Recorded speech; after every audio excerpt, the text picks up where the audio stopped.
अस्सलाम वालेकुम। तो हमने सब असेंबली कंपोज़र के बारे में देखा, उसको समझा था पिछले वीडियो में, इंट्रोडक्टरी वीडियो में। तो हम अभी से सब असेंबली कंपोज़र में कुछ डिसीजंस ऐड करेंगे। हमने कुछ डिसीजंस पहले भी ऐड किए हैं, लेकिन इस दफ़ा हम सिविल 3D सब असेंबली कंपोज़र में हम बेंचिंग को देखेंगे कि हमारे पास बेंचिंग कैसे बनते हैं और अपने जो कस्टम क्रॉस सेक्शन हम कैसे बनाते हैं। ठीक है, तो आइए शुरू करते हैं। सबसे पहले हमने यहाँ तक तो ऑलरेडी किया हुआ है, तो उसके साथ मैं एक डिसीजन ऐड करना चाहता हूँ।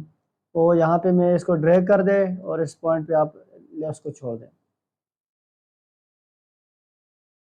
अगर AP1.y P2.y से अगर लेस है तो उस केस में हमारे पास फिल कंडीशन होगी। तो फिल हमारे पास कंडीशन होगी तो हम एक डिसीजन ऐड करते हैं कि अगर फिल में 5 मीटर से एक्सीड कर जाता है तो वहां पे हम वार्निंग एक हमारे पास जो शो करा देते हैं। तो इसके लिए मैं एक डिसीजन लेके आता हूँ यहाँ पे।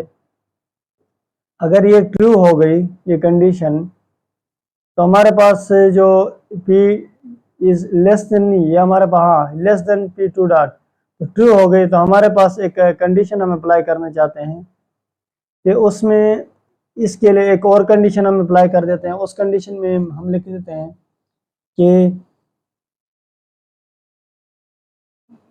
AP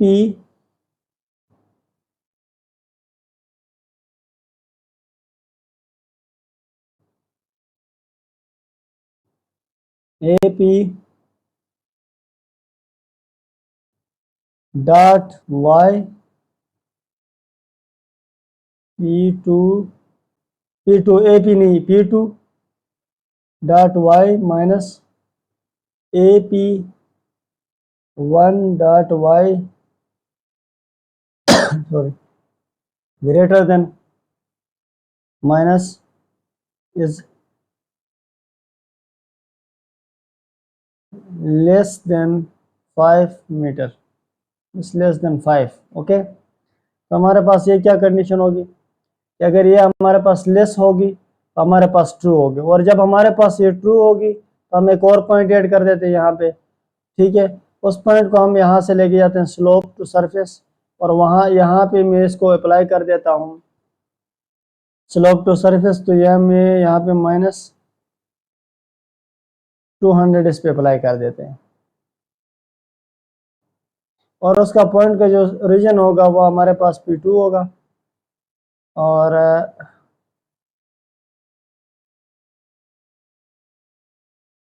उसको सरफेस हम कर देते हैं ईजी सरफेस। ठीक है, तो हमारे पास ये पॉइंट जो है फिट टू स्क्रीन कर दे, तो आपके पास ये पॉइंट हमारे पास 200 स्लोप। तो 200 स्लोप बहुत ज़्यादा होता है फिल में, इसको आप कम कर दे 100 कर दे, तो आपके पास चूज कर देंगे और फिट टू स्क्रीन कर देंगे तो आपके पास ये पॉइंट आएगा।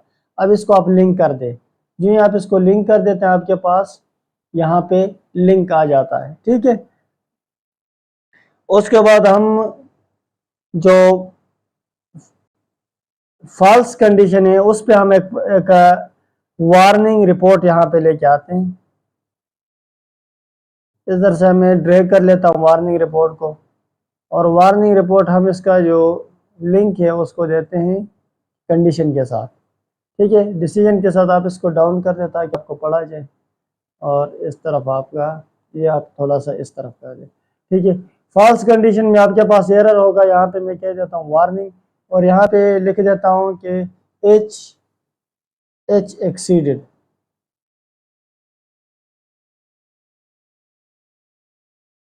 Exceeded 5 metre. ठीक है, ये मैं यहाँ पे लिख देता हूँ।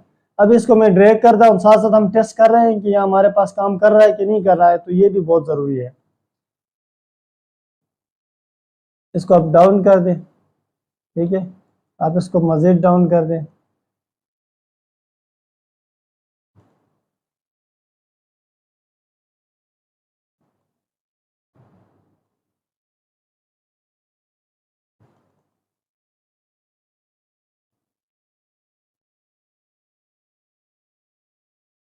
ठीक है, अभी आपका एरर एमेंट आ गया, इसको देखते हैं कि आपके पास यहाँ पे देखिए एमेंट आपके पास आ गया वार्निंग का कि एच एक्सीडेड 5 मीटर, ठीक है, इसका आप दुरुस्त कर ले, एक्सीडेड को हमने आर लिख दिया, ये आप एक्सीडेड कर ले, तो इसने हमें वार्निंग दे दी।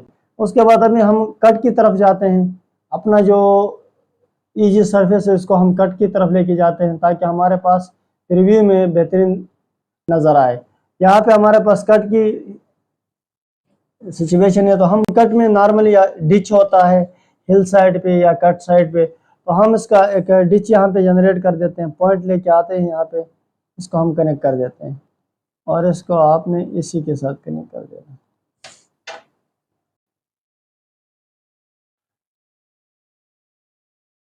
ठीक है, फॉल्स में हमने लगा दिया इसको। जब हमने फॉल्स में लगा दिया, हमारे पास जनरेशन जो पॉइंट होगा वो P2 होगा, वहां से हम जनरेट करेंगे। P2 मैंने सेलेक्ट कर दिया। उसके बाद आप मुख्तलिफ तरीक़ों से अपना जो टाइप है, ज्योमेट्री के टाइप है, वो इस्तेमाल कर सकते हैं। तो मैं डेल्टा एक्स और डेल्टा वाई को लेके चलता हूँ। तो यहाँ पे मैं इसको डेल्टा वाई को मैं 0.5 मीटर कर देता हूँ और डेल्टा वाई को मैं -0.5 कर देता हूँ।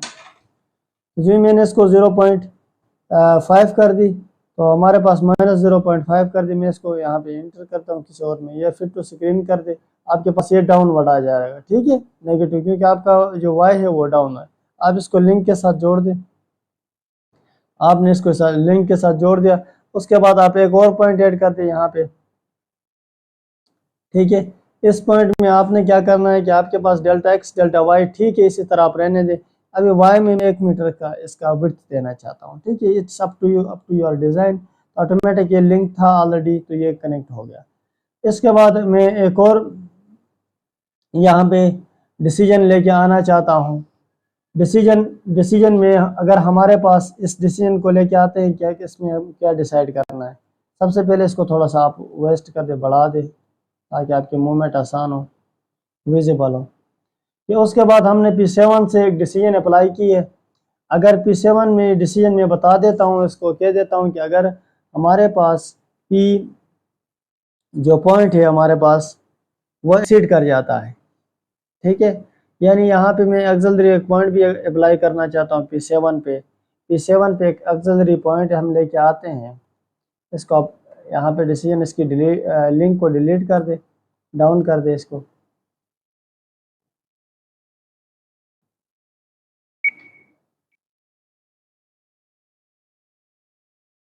चलेंगे, कोई और ऑक्सिलरी पॉइंट हमें इसमें ऐड नहीं करेंगे, ठीक है।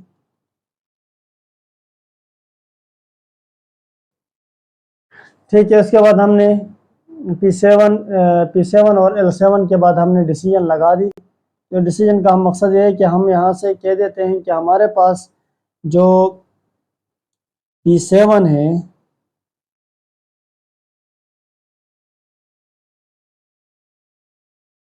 P7 AP हम पॉजिटिव रखते हैं, इसमें ब्रैकेट आप स्टार्ट करें, AP1.y माइनस P7.y अगर बढ़ जाता है तो हमारे पास 5 मीटर से अगर बढ़ जाता है या 6 मीटर से अगर बढ़ जाता है, ठीक है, 6 मीटर ना करे ताकि हम टेस्ट में जब लगाते हैं हमें ज़्यादा मुश्किल आता हो। अगर 3 मीटर से ये बढ़ जाता है तो इसका मतलब ये जो मैंने लगाया है ये ट्रू में आ जाएगा और उसके जो बरक्स होगा वो फॉल्स में आ जाएगा, ठीक है। इसको आप ओके कर दे यहाँ से। अगर 3 मीटर से ये बढ़ जाता है हमने ट्रू वाले को लेके जाएंगे, अगर नहीं बढ़ता है तो हम फॉल्स वाले के जा रहे हैं। मैं इसका रिवर्स कर देता हूँ ताकि मैं हम जो ट्रू होगा हमारे पास वो फिर थोड़ी सी उसकी लिंक लंबी हो जाएगी ना, उस पर्पज़ के लिए मैं इसको उल्टा कर देता हूँ। यहाँ पे अगर ग्रेटर हो लेस देन होगा तो इसका मतलब है कि ये हमारे पास जो होगा ये लेस देन 3 होगा, तो इसका मतलब ये डिसीजन हमारे पास जो है वो ट्रू हो गए, तो ट्रू हमारे पास इस साइड पे फॉल कर रहा है, ठीक है। तो हमारे पास उसको हमने रिवर्स करके चलना है। आइए देखते हैं उसमें उसमें हमने क्या करना है।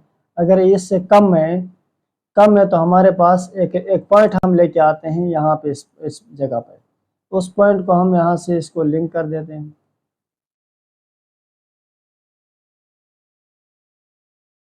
ट्रू है तो ट्रू के लिए हमारे पास जो ओरिजिन पॉइंट होगा वो P7 होगा।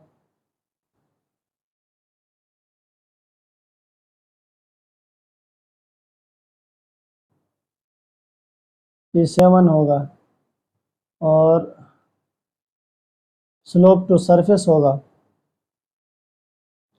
और उसके बाद हम इसको कट स्लोप देंगे। कट स्लोप में इसको 100 देता हूँ, ठीक है, फॉर ट्यूटोरियल पर और ईजी कर देता हूँ। इसको अभी मैं यहाँ पे फिट टू स्क्रीन कर दे और इसको अप डाउन लेके आए।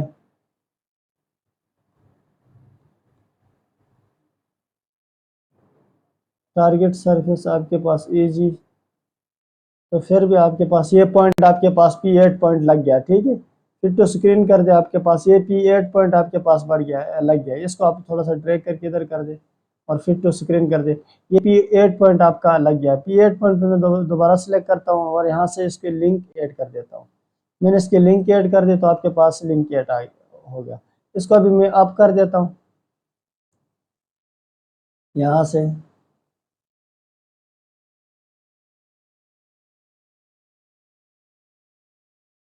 ठीक है। तो अभी नहीं ले रहा है, इसका मतलब ये एक्सीड कर गया है, ये आपके पास 3 मीटर से एक्सीड कर गया है। इसका मतलब है फॉल्स सिचुएशन आ गई। फॉल्स सिचुएशन में अभी मैं यहाँ पे बेंचिंग ऐड कर रहा हूँ और उसके साथ कट स्लोप्स भी ऐड कर रहा हूँ, ठीक है। तो आपने इसको पूरा देखना है समझने के लिए वीडियो को। आप अगर स्किप करोगे तो शायद बेहतर समझ ना आ जाए आपको, क्योंकि नॉर्मली ये होता है कि आप जब लर्निंग क्लासेस में होते हैं तो आपके पास बैक एंड फोर्थ आपने चलना ही पड़ता है, ठीक है। आप वंस गो में आप किसी भी चीज को आप नहीं कर सकते उसमें। आप ये हमारे पास P9 पॉइंट हमने लगा दिया। अभी P9 पॉइंट को हम सिलेक्ट कर रहे हैं।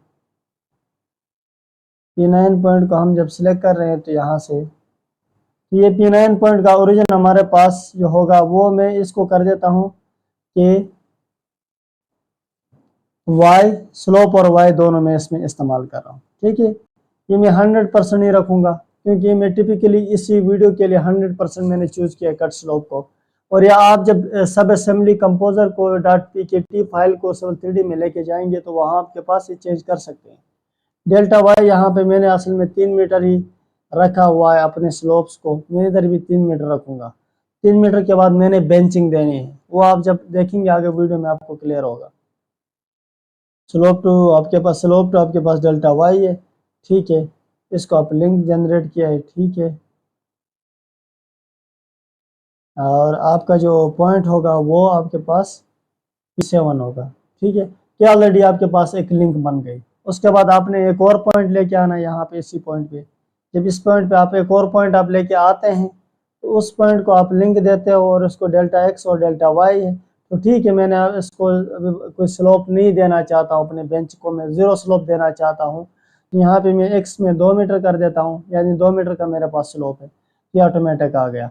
उसके बाद मैं एक और लिंक आपके पास यहाँ पे लिंक लेके आता हूँ।